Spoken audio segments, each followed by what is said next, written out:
Alright, so here's our next example. And you might be asking yourself, hey, why aren't you using these icons that you have in each of your examples?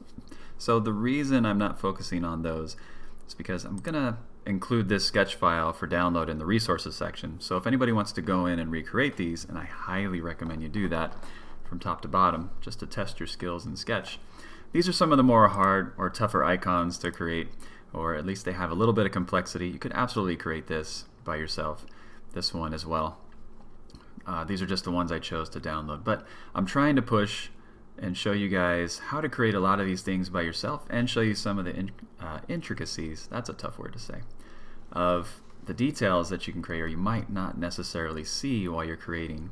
So little things that you can add to your designs to give them just a little bit more pop, or just recommendations on how to create things maybe you might not know how to create.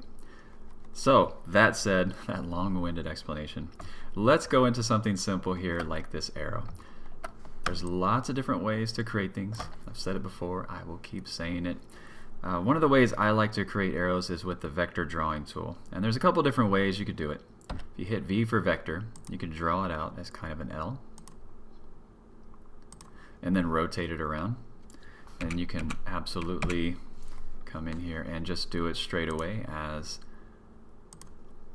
a little triangle. That's doable too. Make sure you're paying attention to your smart guides as you're doing it.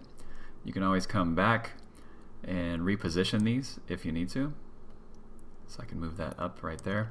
Now one word of caution, while you're still in drawing mode, I wouldn't come up here and click on this guy to try and move it around. I'd click on this first and then go here and you can move this. So a little pro tip. Once you're done, just come over here to finish editing and that'll be done. I'm going to bump up the thickness of this. Let's try 1.5, maybe a 2.5. No, I think 2. 2 is good.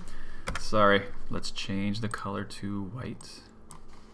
Let's zoom in just a little bit more and I'm going to draw out a rectangle for the stem here. Let's go something short, something like that. Let's change the color to white.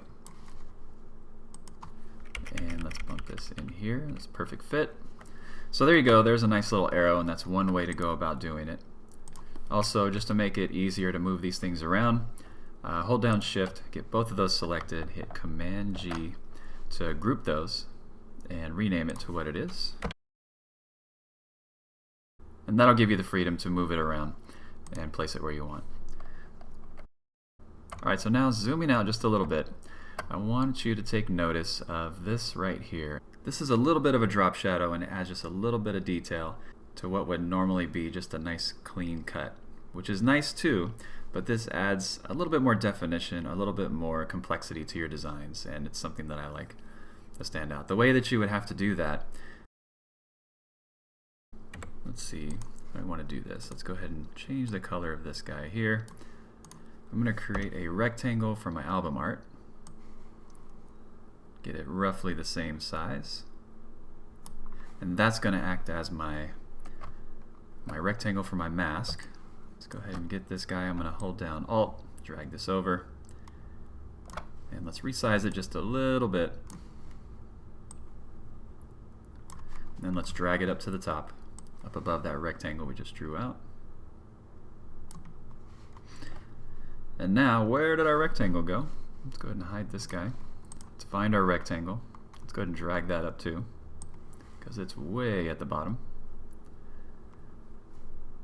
We're getting a whole lot of stuff here. There we go. So let's bring back our album cover. Let's select both of these guys and choose mask. Okay, so now for this piece here, I'm going to draw out another rectangle. And what you want to do is make sure it goes right up to the edge here. Let's get the coloring the same. I'm going to get my eyedropper. Let's get that orange color. And what we want to do is apply a drop shadow for this. Let's get rid of that guy. Let's get our shadow.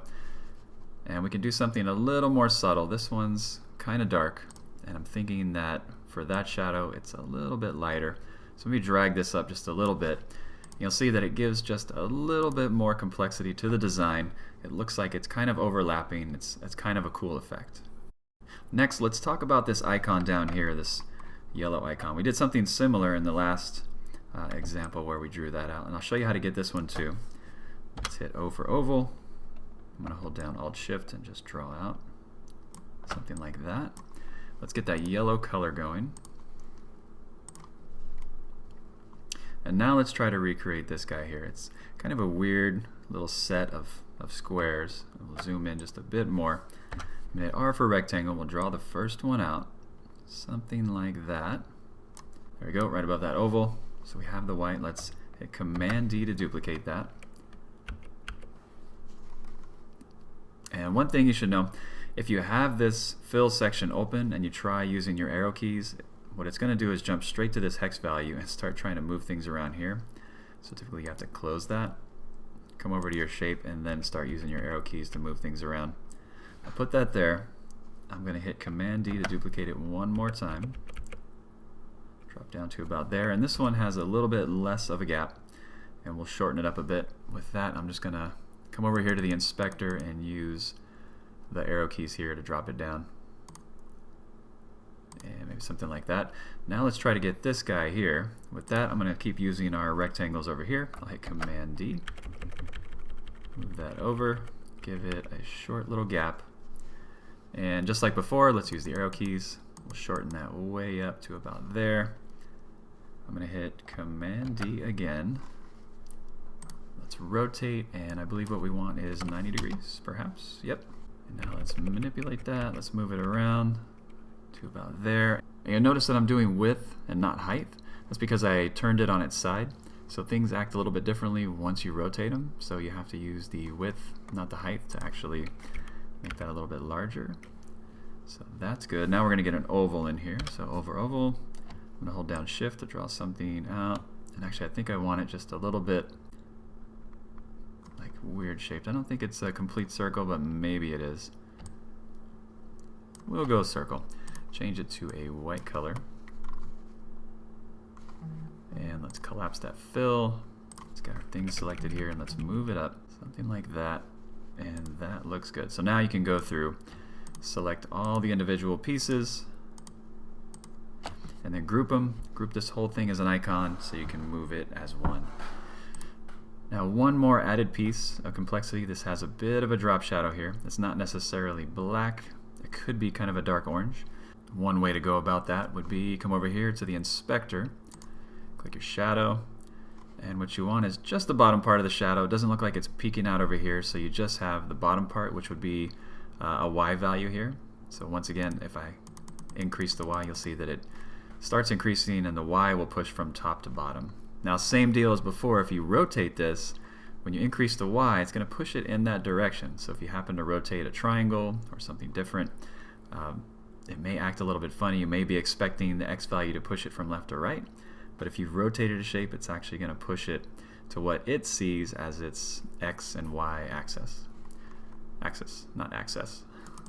Let's drop that back down. Now in terms of color, let's go over here and let's get our color picker. I'm going to choose this orange, and then I'll come over here and just darken it up just a little bit. Something like that. And I might even want one, something like that. You could do a little bit more blur. And there you go. So very subtle effect, but it looks really cool. Now let's get zoomed back out here.